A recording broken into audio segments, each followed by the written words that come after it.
Okay, time to get started. So, uh, most of y'all already know who I am. Most of you had me for statistics last semester, but my name is Alex Hardison, and I will be your instructor for college algebra this semester. And some just housekeeping things, real quick. The syllabus will come out hopefully tomorrow. Sorry it's taken so long to get it. I've been uh, trying to get some information for it that I didn't have before. Things like, okay, what's Mr. Mazinski's schedule? you know. So that'll come out hopefully tomorrow. Also, if you need to meet me for office hours for any reason, of course, since we're online right now, uh, there's not really a time for me to have office hours traditionally. So just send me an email if you would like to meet with me, and we'll set up a time that we can meet and a method for meeting. Whether it be online or in person. Okay, so let's go ahead and get into our first lecture for the semester. So, in algebra, we talk about basically two things. One, numbers, and then the other one, operators. Let's start with numbers right now. So, it might seem kind of obvious, but yeah, we've got a lot of different numbers in algebra. Most of them you're going to be familiar with, things like, 3, uh, 1/2, square root of 2, um, 4.2, maybe 1.4 repeating. Okay? Now, all of these numbers right here can be classified as what we call real numbers.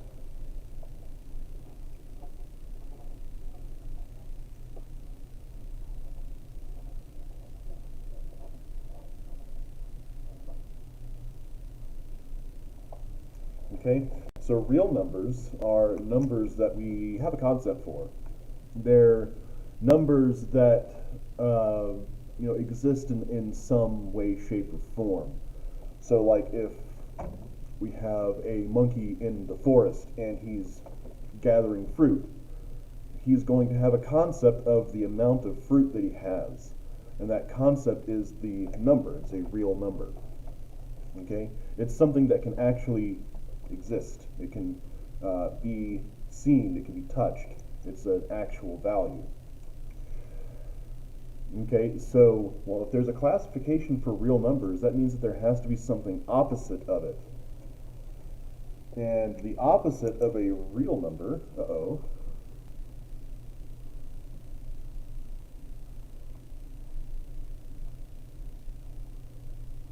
it looks like my stream has frozen. Give me a moment and I'm going to restart this software.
Okay, the video's there.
Alright, it looks like it's back.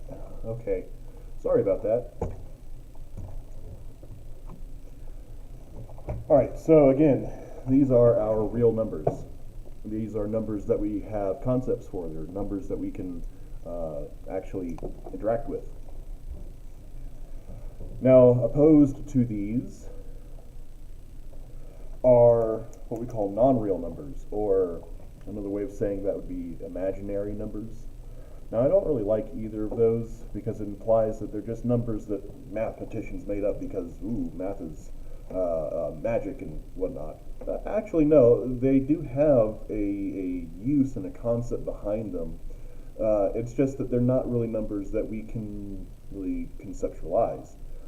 So, like going back to the monkey, that monkey is never going to encounter one of these numbers. However, that's how we as humans, have concepts for numbers, is we count things. We're basing our ideas of value on counting. And these are numbers that you would not ever encounter in counting. So, non-real numbers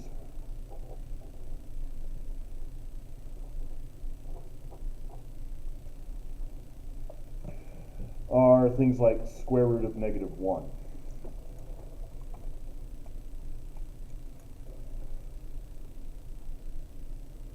Okay? So, square root of -1 in algebra we say is I. And so then we can have other things like square root of -5, which would be, I square roots of 5. It's that negative underneath the root that is giving us trouble. That's because we can't really have negatives underneath that root. If you think about square roots, what they're asking is, what times itself is going to equal the number underneath this root. Well, if we multiply a number by itself, in fact, if we multiply any two numbers together that are the same, it's always going to give us a positive number. We can multiply 2 times 2 and it gives us 4. We can multiply -2 times -2 and it still gives us positive 4. There's nothing that we can multiply by itself or square that will give us a negative number. So it's not really possible for us to get that in the traditional sense. However, these numbers do float around out there. They're very prevalent in things like electronics. So if you've ever dealt with circuits, many times you have to deal with the resistance on a circuit, and the resistance has to do with these non-real numbers. Okay, so we have real numbers and we have non-real numbers.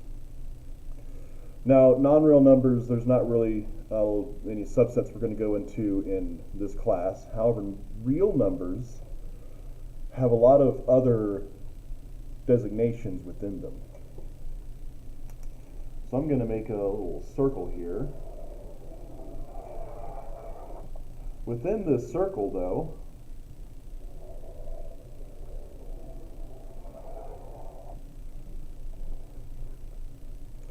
we have another subset of this set of numbers,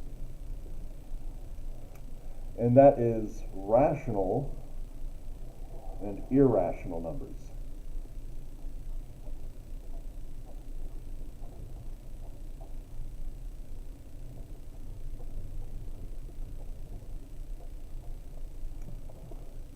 Okay?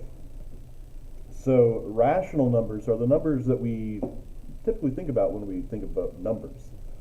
Uh, Things like 2, 1/2. In other words, things that can be expressed as a ratio. That's why we call it rational, because the root word there is ratio. And ratio, again, just means fraction. So if it can be expressed as a fraction, then it is, whoops, I just wrote that a second time. If it can be expressed as a fraction, then it is a rational number.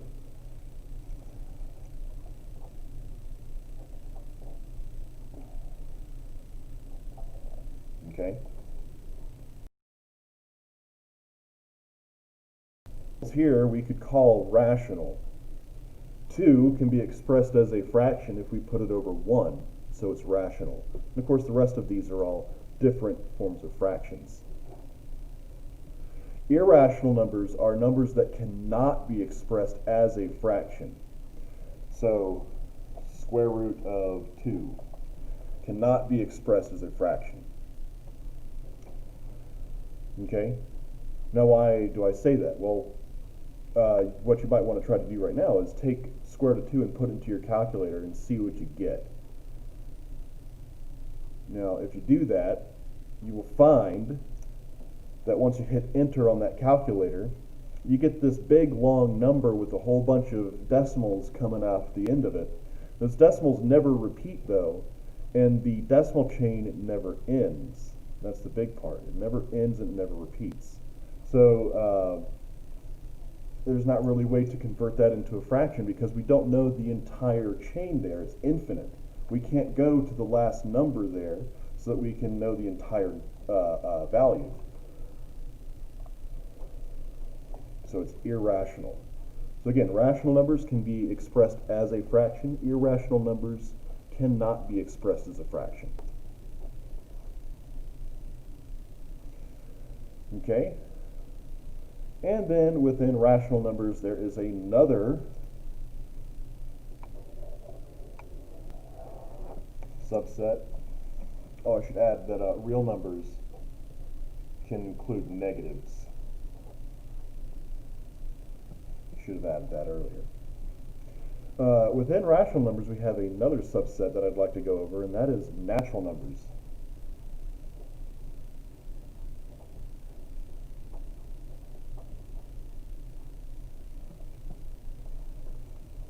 Natural numbers are the numbers that you count with. So if you were trying to see how many pencils you have in your desk, you use natural numbers. You'd start with 1 and count. 1, 2, 3, 4, 5, 6, 7, so on and so forth.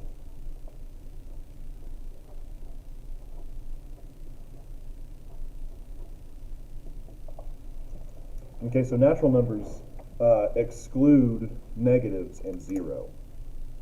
Again, they are the numbers that we count with.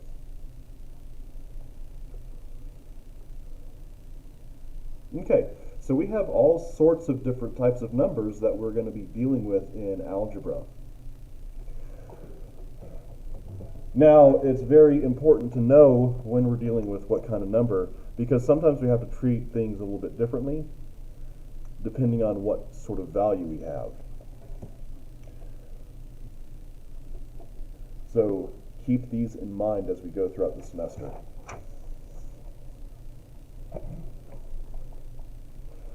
So like I said before, not only do we have numbers that we go over, we also have operators.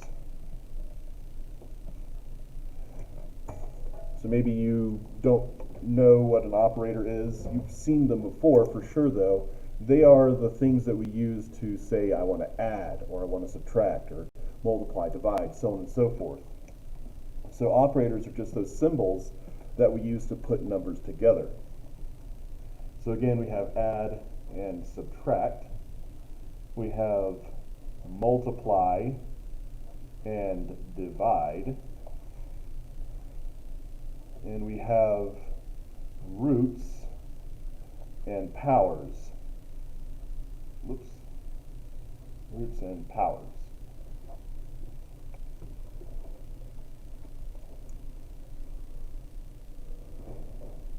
Okay? So again, these operators are just the ways that we put numbers together. So like with add and subtract. If we add, we take two numbers and combine their value to get a new value that is greater than the previous two. If we subtract, we're combining these two numbers together, but their values are going to cancel each other until we have a number that has a value less than the previous two values.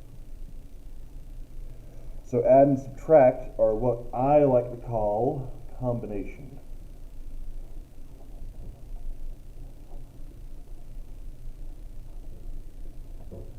Again, what we're doing here is we are combining values, whether they be to make a greater value or to make a smaller value.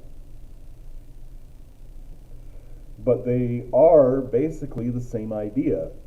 They're combining numbers. It's just what direction are you going? Okay? Multiply and divide similarly are the same idea, just in opposite directions. So multiply and divide. Multiply, if we take two numbers and multiply them, for instance, let's say we have 2 times 3.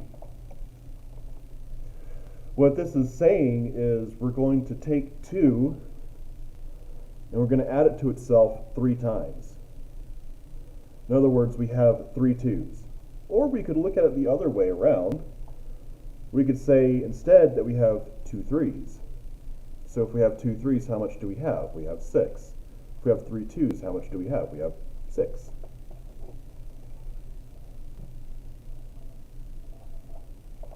So if we were to expand this out, we could say that it is 2 plus 2 plus 2. Again, we have 3 2's. So multiplication is just doing a lot of addition or combination at the same time. Division is going the opposite direction. So if I were to divide, let's see, I could say that we have a group of 3 2's here. I could divide this by 3. So 6 divided by 3 equals 2.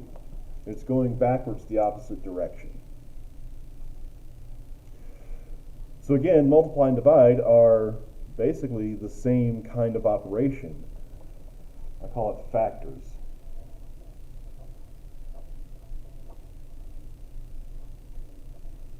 Factoring. Now, factoring has a different definition as well. Factoring, you can say, if I have 25, 25 can be factored as 5 and 5. What we're saying there is we're stating what multiplies to get that original 25. Okay, but again, it has to do with multiplication. That's why I call it factoring.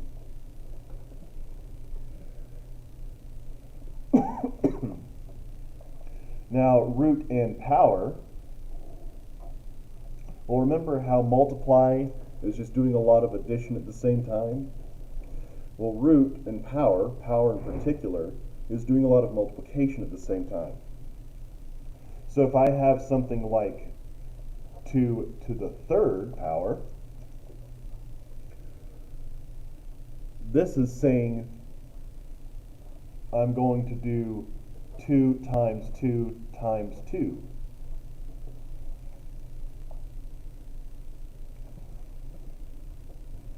So just like 2 times 3 was 2 plus 2 plus 2, so 2 plus itself 3 times, 2 to the third is 2 times 2 times 2, or 2 times itself 3 times. So 2 times 2 times 2, of course, is 8.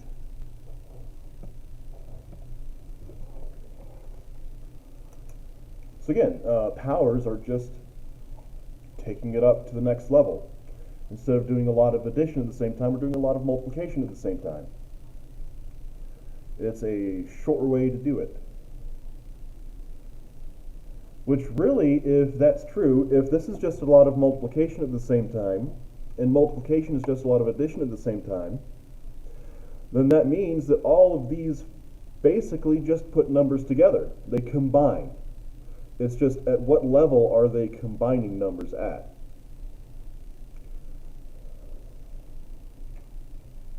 Okay, call this powers.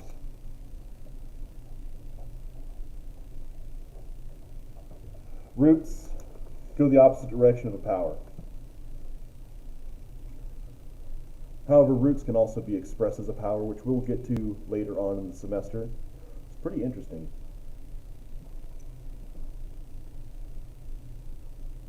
Okay, so again, we have numbers and we have operators. And we put these two things together, and now we have algebra.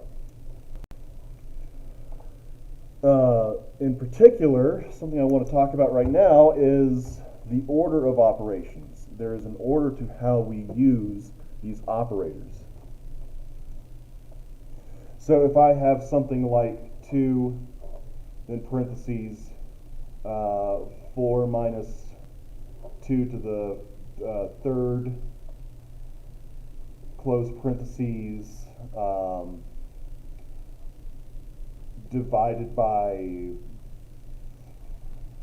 5, let's say. Okay. There's an order to how I want to perform this. I can't just go in and do any operation first. So I can't just go in and say, oh, I'm going to do 4 minus 2 first. No, there's an order. The order goes like this. Parentheses.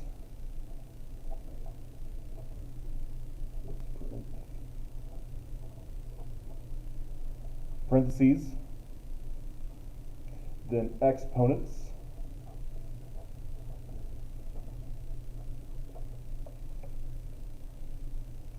then multiply,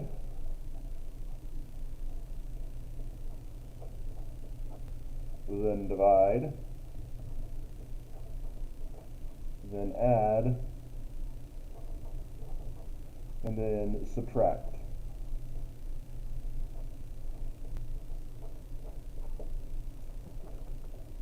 You've probably seen this before. You might have heard it called PEMDAS. You know, PEMDAS, P-E-M-D-A-S. The way that I was taught it in elementary school was, please excuse my dear Aunt Sally. Please excuse my dear Aunt Sally. Okay. Whatever way you use to memorize it, though, this is the order of operations, and this is how you're going to go through what we call an expression. When we have a group of numbers put together with operations, it's called an expression. Now, Mr. Merzinski actually uses a different form of this called GEMS. That is grouping symbols.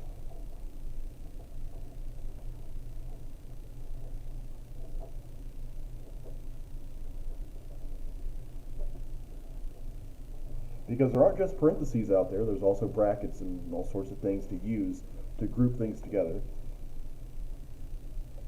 Exponentation, or just exponents.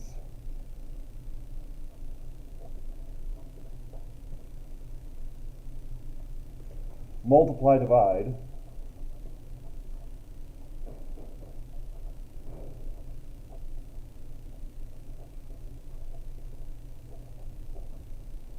Subtract and add.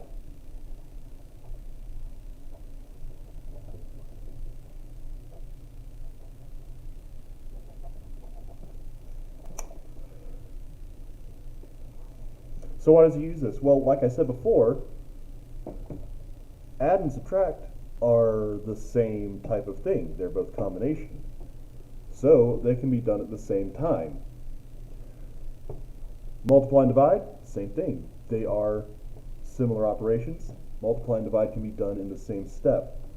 Exponentation can be done all in one step. But the big thing is those grouping symbols. Those grouping symbols are always going to come first, and then you can go working down through your order of operations. So when we start tackling this expression here, we do indeed have grouping symbols. We have parentheses. Now these parentheses are telling us that this is a single value. Okay, like we've said, expressions are just operations put together with numbers. Well, that means that this in parentheses is supposed to be a single number. It's a single idea. It has a particular value to itself. So before we can do anything else, we need to figure out what the value of that thing is inside of the parentheses. Otherwise, we don't have all of our numbers. That's why we do these grouping symbols first. Okay, now once we go inside of these parentheses here, we have more operations. So what do? Well, we restart our order of operations. We say, all right, now inside of here, do we have any more grouping symbols? No, I don't see any.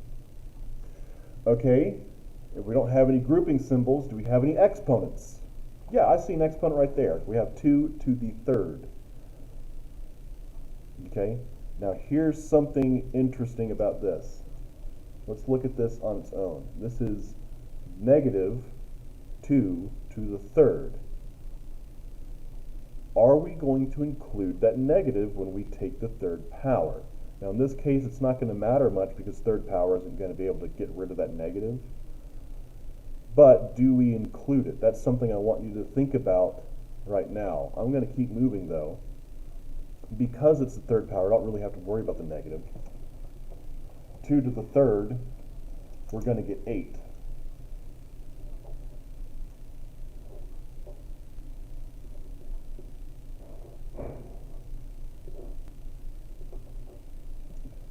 Okay, so we've done one step, and once you do one step, rewrite what you have now. So rewrite your expression with your new values. Do that every single time. If you do that, it's a lot harder to get lost. And I'm telling you right now, the big thing that I see messes up people in this class is they know their order of operations, but they'll do a bunch of steps at one time and try to go as fast as they can, and then they get lost. And they don't know what they're doing anymore. They've misplaced operators. They've gotten the wrong value somewhere. They've just kind of gotten jumbled up. Please, once you do one step, rewrite the entire thing, but go one step at a time. What happened to my video? Did it make? Oh, gosh.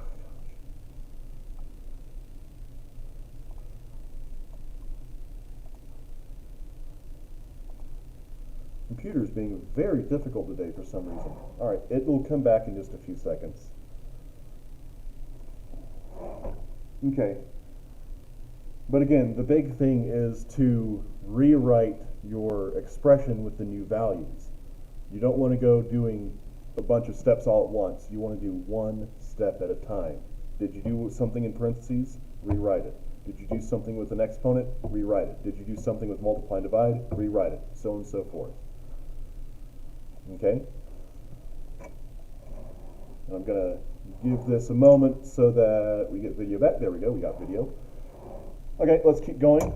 We still have stuff to do inside of the parentheses, so we're going to stay inside of the parentheses. We're not going to leave the parentheses until everything, every single operation is gone. So we can do 4 minus 8 now. 4 minus 8, that's going to give us a negative 4.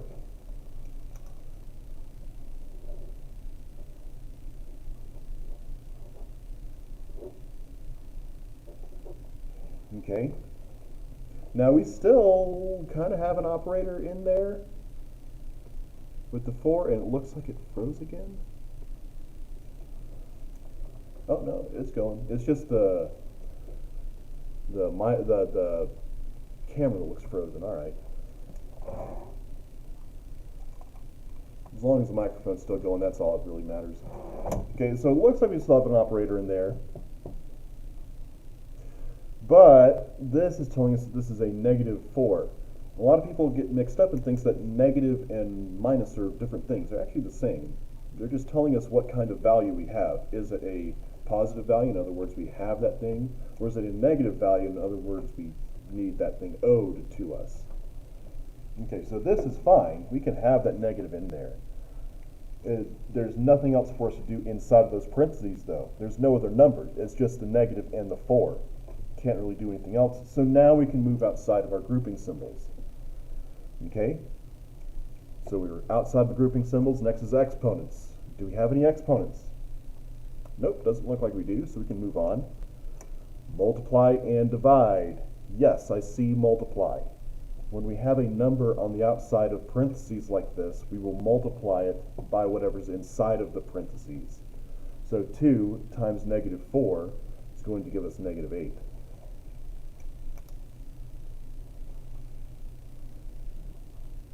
Rewrite it.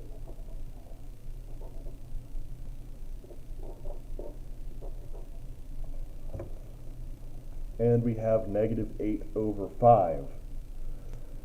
Now again, we can divide this. We're on the multiply and divide part of our order of operations. We could divide it, and we would get some kind of decimal. But honestly, I like fractions better. And normally when you're doing an assignment for me, I'm going to ask you to just stick with fractions for your answers. Just because, again, I like fractions a lot better than decimals. So if you get down to something like this, go ahead and leave it like that. Now, there will be some times that I do specifically ask you to give me something that is not a fraction. So maybe calculate it all the way out to a decimal, but I will tell you specifically to do that. Any other time, a fraction is fine for one of my answers. Okay. So again, to recap, we have numbers, we have operations. These two things together give us algebra. And that's really, we have arithmetic here, but we're going to get into the algebra portion of this pretty soon. So I had mentioned something about the negatives with that power. And I'm going to get into that next time. But I want you to think about it. If we have something like negative 2 squared, is this different from negative 2 squared? Okay, so again, I would like for you to think about that for next time and come to the lecture with the ideas that you come up with. For now, though, I think that will do it, so I hope everybody has a good day, and I will see you on Friday when we continue with this order of operations thing.